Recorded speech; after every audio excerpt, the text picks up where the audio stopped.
Hello, and welcome to this afternoon taste challenge of 2 blended whiskeys.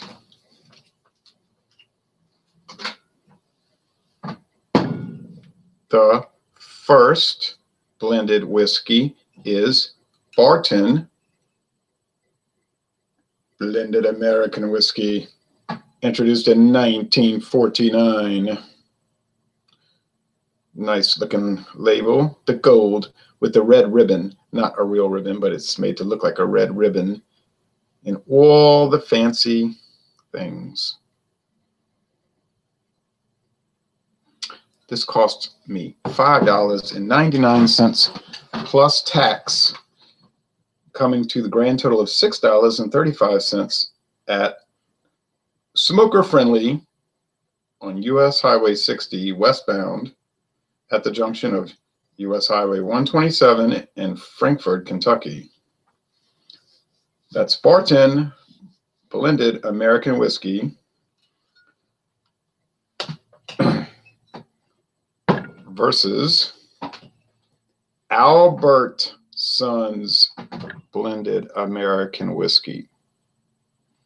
I bought this whiskey at the Albertsons grocery store on US Highway 61 southbound at the intersection of Louisiana Highway 427. This was $4.99 plus tax, coming up to about $4.38. They're both aged at least 4 years because neither one has an age statement. Okay. Barton Premium American Whiskey, a blend. 80-20 ratio for both. And there's no age statement on either one, which means they're aged at least 4 years. This one is bottled in Louisville, Kentucky at the Sazerac facility.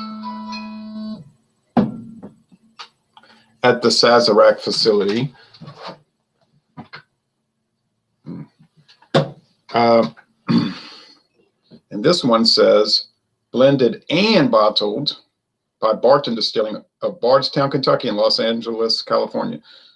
So Barton Distilling Company was acquired by Sazerac in 2009. Okay, it's an old distilling company. Albertsons, I don't know how long they've been making Albertsons store, private label, whiskey, rum, gin, et cetera, brandy. But somebody told me, he said he worked for a company back in the early 1970s, like around 1972, and they used to blend and bottle whiskey for the Albertsons chain. So over 40 years. It may have been since 1939, like they say on here. They might have always had private label whiskey, okay?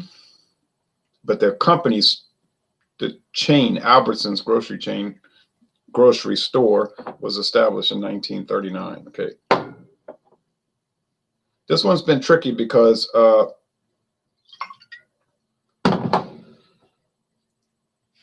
I haven't been able to tell it apart from the other ones as easy as I thought. Now, our friend David tried it. He didn't like it. He said it tastes like corn whiskey and then rubbing alcohol, and he poured it out.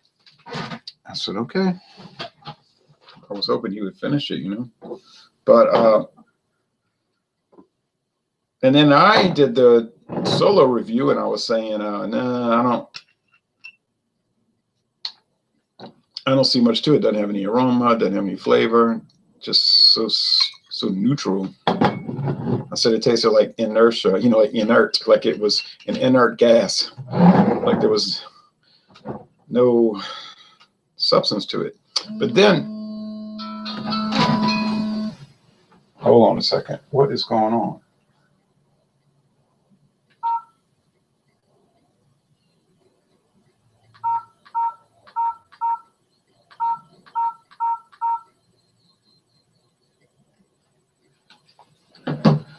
Yeah, I'm gonna, if you're watching this, John and Neil A, I don't have time to respond to that. Plus, I got this new phone. I can't figure out how to send text messages correctly. Can you believe that?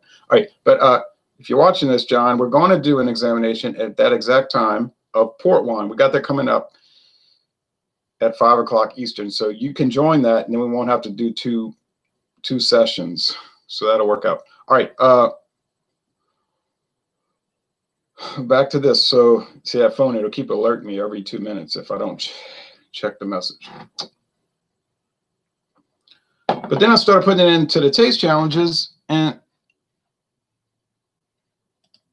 it was like I couldn't tell them apart. You know what I mean? Like I thought, there'd be nothing to this. You know, it'd be like a challenge, but oh no, not so easy.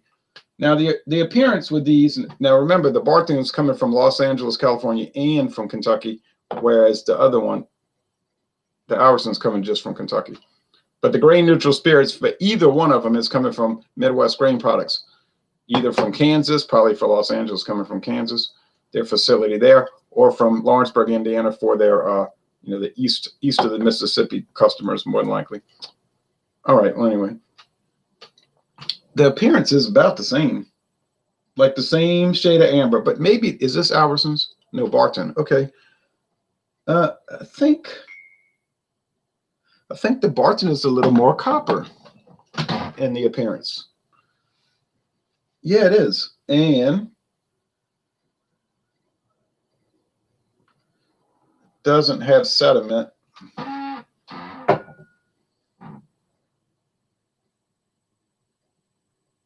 This one does have strange sediment. Not as bad as the 10 high. Reaper Actual says it's 1606. Where's the stream? Hello, my friend. How are you doing today? Says Shane Gaggy. Yeah, I got delayed on the stream because I had forgot to put something in my car, and then somebody called me and he wanted to talk. My friend Paul, he used to do the hangouts. And I said, I was just getting ready to do a whiskey thing. Oh, he said. And then we started talking about LSU versus Texas A&M baseball, and I tried. And then I realized I was setting it up on Opera, and Opera gives me the bad audio, like Google does. After a while, Google will deteriorate. So I switched over to Microsoft Edge / Internet Explorer, because when you get on Microsoft Edge to do these Hangouts, it gives you a notice. Like this is what it says. I'll read it. It says you've stumbled. It'll show an old television set, with the rabbit ear antennas. It says you stumbled upon some vintage web tech. This website runs an older technology and will only work in Internet Explorer. So then they route you through that. Now, right there, that's telling me something happened, and it wasn't good, because I used to be able to do these through Firefox and Mozilla Firefox. I never had a problem, never, for years.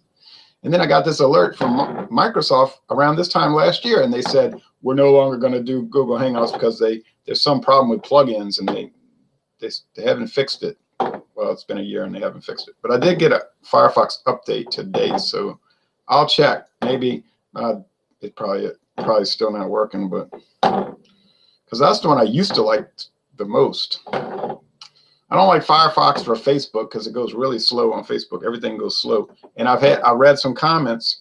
There's like whole forums where people are saying, what's wrong with Firefox and Facebook? Doesn't work right. And then other people are saying, yeah, it's the same thing. And I tried this, I tried that, nothing works. They're just, they're not compatible. And then you get on Google Chrome and get on Facebook, it'll just zip through everything. You can look at all those children photos and the dog and the cat pictures and the funny, so-called funny jokes that people post, which usually are just more like inane, idiotic than funny. And all that political stuff, like the left-wing people have put all this cartoons about Trump, but they're not funny. It's like, that's not funny. And then the sort of conservative people put all this stuff about, they still put stuff about Hillary Clinton or Obama, and then it goes back and forth, and I just mostly watch it. And I was like, oh, okay. I used to comment more, but then I realized there's no purpose in that.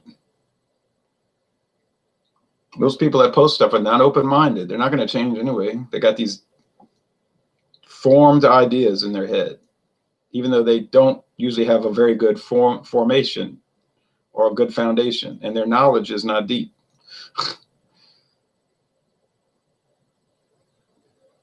they have a very Spoon and June, as Yoko Ono said, conception of history, politics, and government. Okay, I've got these well rotated and mixed. I don't know which is which, so let me see if I can tell them apart.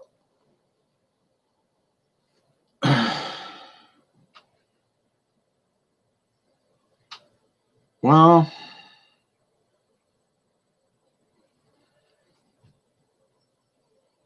this one mostly had just like straight alcohol, like corn liquor. Like people say, you ever tried moonshine? Basically, that's what that is. You know what I mean? It's just like grain alcohol. And you know it's coming from corn. But wood, vanilla, oak, char, no. Over here. Now over here, there is some character. Oh, man. But not a whole lot. It's mostly just corn, that grain neutral spirits, which is what they make bourbon out of, but it's like it's not finished. All right, unfinished. Do you realize I am the same person you talk to on Alcohol Eggs? Just wondering. Yes, I realize that. Shane, you're from Canada, right? And you put all the ads, the liquor ads, those interesting liquor ads.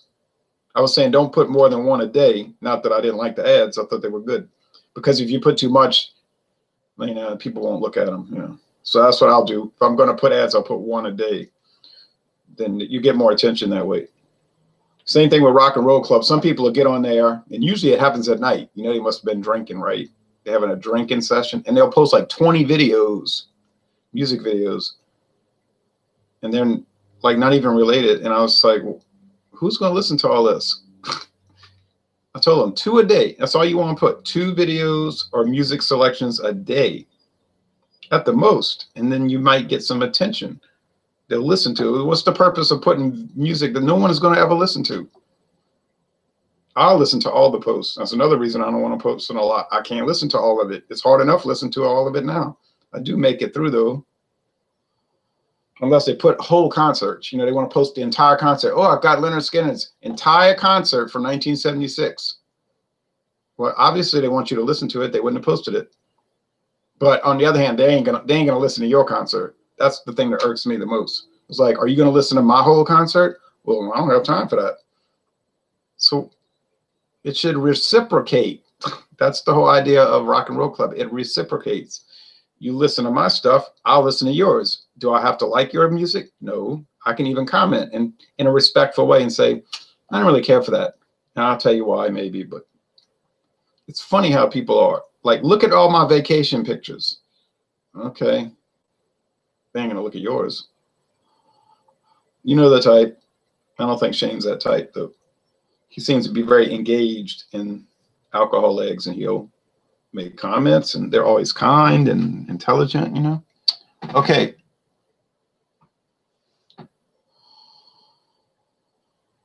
So thank you for watching, Shane. All right. This one over here definitely has more aroma. It has more sourdough bread, almost like a bagel, and some, it's got like depth to it. It's not great depth or great character or great elaboration, but it has something. And this one is just like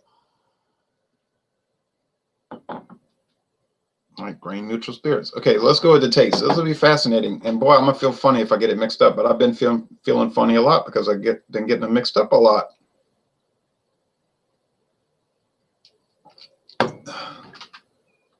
Well, this one has more sweetness in the flavor, okay? It's not just all corn distillate.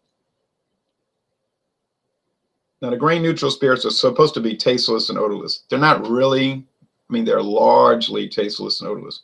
They do have some flavor, but they mostly serve as a filler, a bulk. And then your flavor is coming from the 20% straight whiskey. Okay, so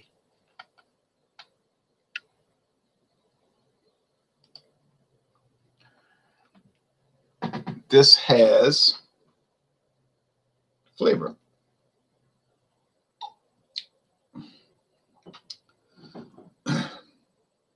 Kind of sweet, little sugary, a little candy-like. It's nice. Not great. Not fabulous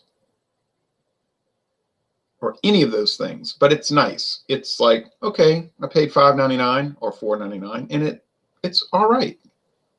Now, you know, some people, they would say, well, it's horrible. It's horrible. It is not horrible. Now, this one here, when I taste it, it might be horrible, okay?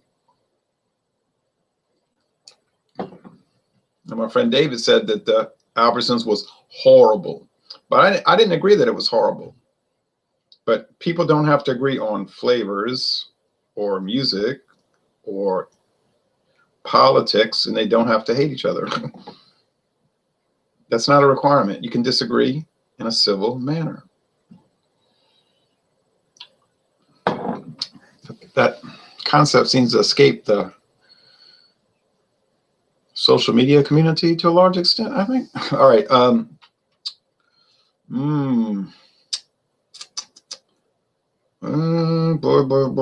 Boy.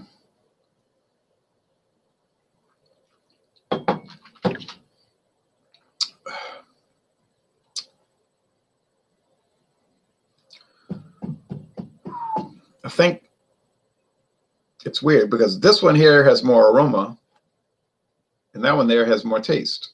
So it's like a lack of aroma, but a pretty good taste, a pretty good aroma, but a lack of flavor. Isn't that strange?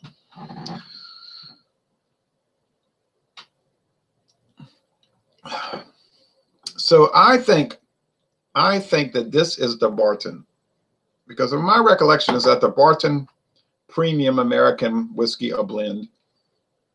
Yeah, see, they have pretty good flavor and wasn't really appreciably inferior to the Barton, the very old Barton straight 4-year aged bourbon whiskey. Now, that speaks well for this, but it doesn't speak so well for the Barton. And if you watch those taste challenges with very old Barton, I was complaining often, like, this stuff doesn't have any flavors. And then when I had it at the distillery, it tasted good. Not great, but good. I liked it. But it wasn't in a plastic. See, that plastic bottle, I don't know. I'm not a scientist. It might hurt it or something. I don't know. So, but she was saying it's mostly a blend-in bourbon. And then they had the 1792, which was much more expensive. And she said, this is what, like, really the sipping bourbon that we have. And you could tell, obviously, it was much better. It cost a lot more expensive. So before I make the, let's check the comments, because we're going to come back on in less than an hour with the port wine.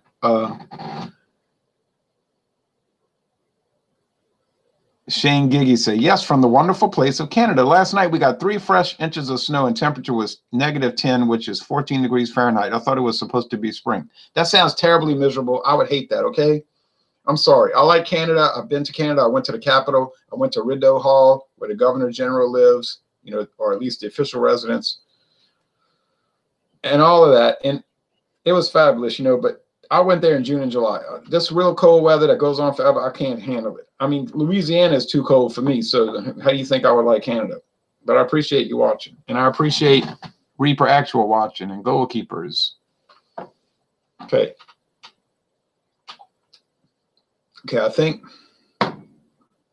this is the Barton. Well, if I'm wrong, it won't be anything new because I've been getting it wrong with this tricky Albertsons product. It's tricky. So, I mean, it's just unreal. It just is unreal. Goalkeeper said, what alcohol are you testing in this stream? Well, Barton American and Albertsons American, and I'm getting them wrong. Once again, I thought the Barton was the Albertsons, and I thought the Albertsons was the Barton. I mean, I just don't understand it.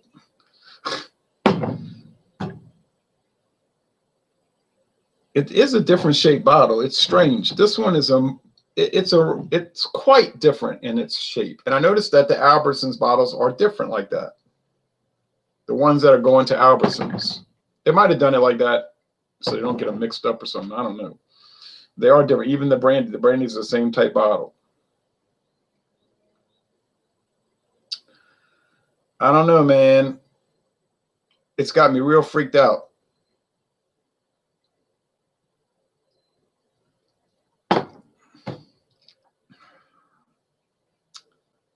They are the same. No.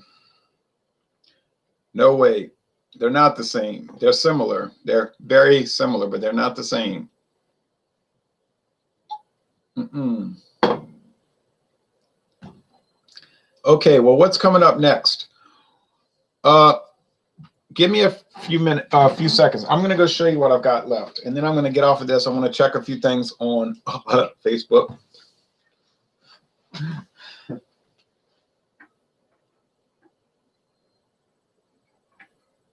I dusted all my cans and bottles today, all of them.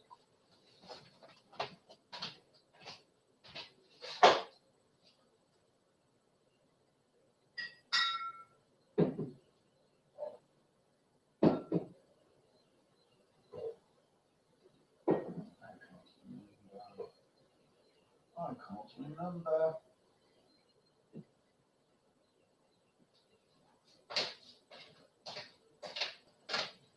Okay. I did the Beams 8-star, didn't I? Yeah. I already did that one. That was pretty clearly what, I didn't get that mixed up. Okay, the last one I have. Do I have another blended whiskey that's unopened yet? I mean, that is opened, that I've already, I can't remember. I don't think I do. I think this is it, but I'm going to check. Your alcohol collection is, yeah, it's big. This one's in a brown bottle. You know, all the rest are mostly in clear bottles. That makes the Seagram 7 a little different. I'm going to do the 7 Crown next week. Let's say that's a much better bottle. It's embossed on the back. It's brown. It has a more fancy label. It's got a higher percentage of straight whiskey. Yeah, that's why it costs $12 and up. That's about the cheapest you're going to find is $11.99. So, yeah. It's better because it's better. You know what I mean? That's why you're paying more. I'm even smelling a little tobacco in that aroma. So I can't wait to do this one, but I got to wait till Tuesday, at least next Tuesday. So maybe that's why it wears the crown. Maybe it really is the crown. It is related to Crown Royal. It was started by the same people. All right. I like to talk about whiskey, but I'd rather drink it. Okay, so get ready. Get ready because we've got an examination of port wine coming up. And I don't think it's going to last too long because I want to watch the news at 5 Central. But we'll see who joins us. I'm interested. Okay, now, yeah, we'll see who joins. I'm interested to see what you say about the Black Velvet Canadian whiskey when you try it, as I find it very dull and has a bad aftertaste for me. Ooh. Well, I'm very interested to try it. And I got to tell you, I've been having that bottle in that cabinet for what? Going on 3 years now. And I mean, enough's enough, right? It's about time to drink it, don't you think? So I got to get on that. I got to get on the ball. And then not to mention the 8-year aged Black Velvet that I haven't even bought yet. Okay, so this is it. Barton, I get them mixed up again. I can't tell them apart. They're both pretty good. And I guess the Albertsons tasted better because I said it tasted better. So, I mean, it's very perplexing and confusing and troubling and all of that. So, join us next time for Seagram 7 Crown from the 1930s. Do you hear what I'm telling you? The 1930s. Versus Albertsons, which also might, but probably not, might be from the 1930s, but probably is not from the 1930s. Although the company Albertsons was founded in 1939. Thank you very much. You take care.